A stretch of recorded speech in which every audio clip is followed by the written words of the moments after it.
Achéganse as eleccións e é hora de facer balance do que foron estes 4 anos de goberno.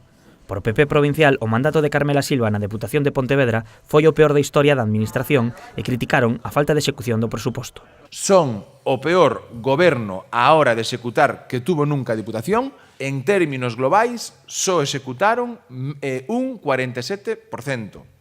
Pero, se iso o trasladamos ao grado de execución de operación de capital, vemos que en obras reais da Diputación, de 50 millóns, a Diputación só gastou 15.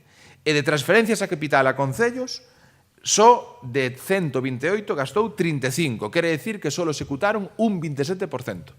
Para os populares, o goberno da Deputación está enganando a xente cando anuncia obras que non existen ou se atribúen outras que foron feitas polos concellos. Están caíndo en erros moi graves. En erros tan graves como anunciar obras que non existen, anunciar obras que non se van facer.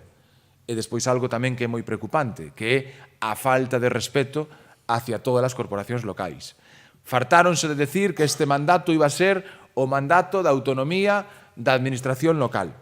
E resulta que todas as obras que eles queren facer como propias da Diputación son obras que foron decisión das corporacións locais de cada un dos concellos. Moldes considera que a presidenta se contradí cando di que non permitirá que os alcaldes presuman de obras feitas pola Deputación. A nos sorprendeunos moitísimo, porque ela mesma se contradice nese discurso. Por un lado, nos di que en este mandato iba a ser a Diputación donde os concellos iban a ter unha autonomía a hora de decidir, a hora de facer as cousas que nunca tan ben estuveron, e de repente o argumento para decir que esta campaña se fai para que os alcaldes non presuman desas obras, logo nós non entendemos nada. O único que sabemos é que con datos obxectivos son o peor goberno que tuvo a Diputación.